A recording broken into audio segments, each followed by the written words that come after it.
Goeiedag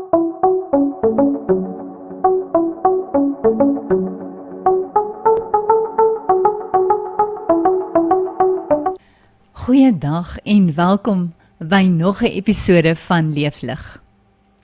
Jy het waarskynlik al van Maya Angelou gehoor, of dalk een van haar aanhalings raak gelees wat jou aangegryp het. Sy het dinge gesê soos: ek het geleer dat mense sal vergeet wat jy gesê het. Mense sal vergeet wat jy gedoen het, maar hulle sal nooit vergeet hoe jy hulle laat voel het nie. Sy het ook gesê, you may not control all the events that happen to you, but you can decide not to be reduced by them. Maar wie was sy regtig? Wat het haar gevorm tot die stem wat soveel mense se harte aangeraak het? Ek het haar autobiografie, I Know Why the Caged Bird Sings gelees. En dit was 'n aangrypende, soos hulle dit noem, 'n coming of age verhaal, wat haar lewe dek vanaf ouderdom 3 tot 16. Nou, kom ek vertel jou net 'n bietjie van haar. Maya Angelou is in 1928 in St. Louis, Missouri gebore. Sy is gebore as Marguerite Annie Johnson. Haar kinderjare was alles behalwe maklik. Na haar ouers se egskeiding is sy en haar broer Bailey tussen verskillende familielede rondgeskuif. En uiteindelik het hulle by hulle ouma in Stamps gaan woon.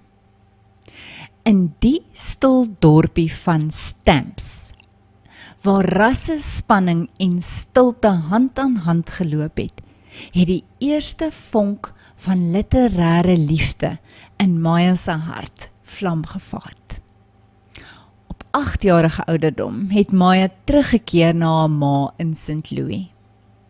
Daar het haar lewe 'n donker wending geneem toe haar ma se kerel, Freeman, haar seksueel misbruik en verkrag het.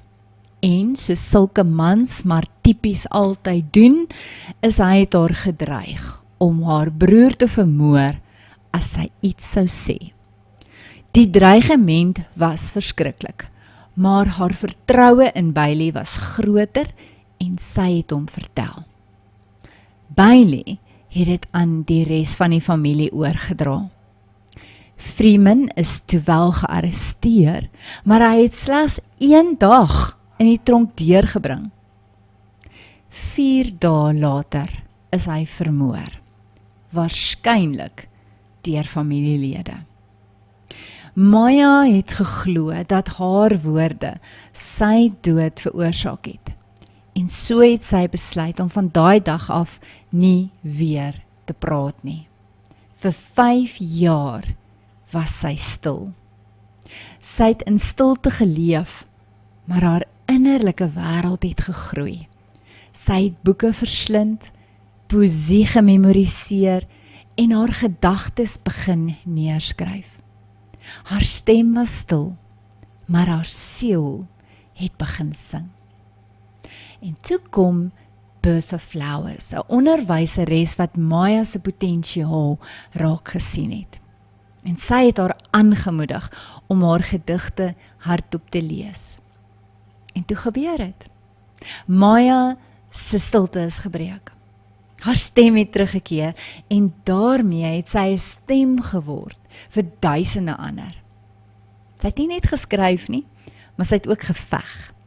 Sy was 'n aktivis in die tyd van Martin Luther King Jr. So julle moet nou nie die mekaar raak met die kerkhervormer Martin Luther nie, want hy het 'n hele paar eeue vroeër gelewe. Maya se woorde het lig gebring in donker tye, en sy het weer haar stem gevind en het gebruik om ander te help om hulle sin te vind. En haar verhaal herinner ons dat die Here jou stem ook kan herstel, selfs na trauma. Maar dit laat my die vraag vra. Wat is dit wat in vandag se tyd ons stemme stil maak en steel? Wat is dit wat maak dat jy dalk jou stem verloor het? Wat is dit wat maak dat ons baie keer verdwyn in die agtergrond? Wanneer ons fluister, wanneer ons eintlik wil skree, wanneer ons stil bly, wanneer ons eintlik wil leef en dit uit wil basyn. Wat steel ons stemme? Nou vir baie van ons het die stilmaak al baie vroeg in ons lewe begin.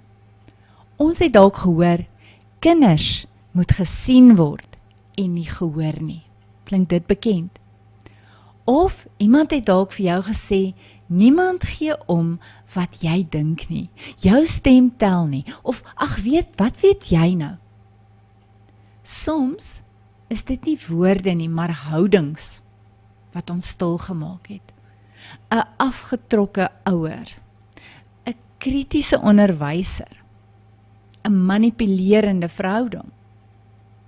Soms is dit trauma, iets soos seksuele misbruik, of geweld in die huis. Dikwels kan dit ook die verlies van 'n geliefde wees. Dit kan ook alkoholmisbruik wees. Dit kan selfs wees daai vergelyking met ander, daai vrees dat jy nie goed genoeg is nie. En dan is daar ook daai subtiele stilmakers, die gevoel dat jy nie slim genoeg is nie. Die idee dat ander altyd beter praat en beter weet. Die innerlike stem wat fluister, moenie nou iets sê nie, want jy gaan jou naam nou met 'n plank slaan. Maar hier is die waarheid. Jy is nie bestem tot 'n lewe van stilte nie. Niemand het die reg om jou stem te steel nie. Jy het 'n stem en dit tel en ons wil dit hoor. Nou, hoe kry 'n mens jou stem weer terug? Die goeie nuus is, jou stem is nie weg nie. Dit wag om weer gehoor te word. En ek wil graag 'n paar maniere met jou deel, wat jy dalk kan gebruik om dit weer terug te vind. Eerstens, natuurlik gebed.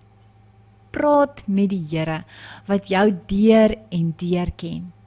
Hy het jou stem gegee, en hy sal jou help om dit weer terug te neem. Tweedens, kan jy kuns probeer.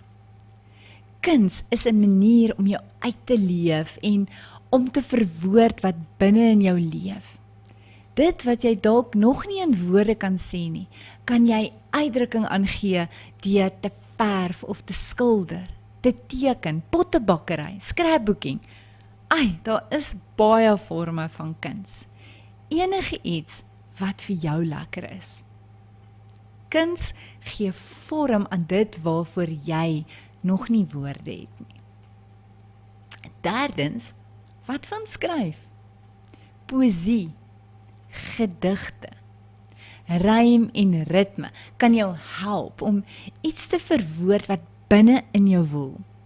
Jy kan selfs liedere skryf, 'n blog begin of jou eie joernaal hou. Woorde help jou om jouself net weer te hoor. Vierdens, vertel jou storie. Genesing kom dikwels wanneer jy jou waarheid deel. Wat ons ook dikwels sien wanneer iemand deur trauma gaan, is dat hulle storie met ander deel.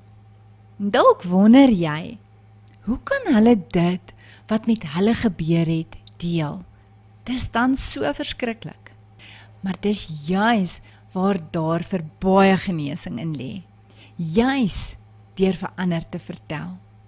Maya sy sê, there is no greater agony than bearing an untold story inside you. Met ander woorde, daar's geen groter pyn as om 'n onvertelde storie binne in jou te dra nie. En hierdie aanhaling is die hartklop van Maya se reis.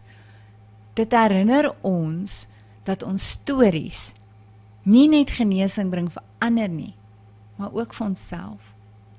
Om stil te bly oor wat jou gevorm het, is om jouself gevange te hou.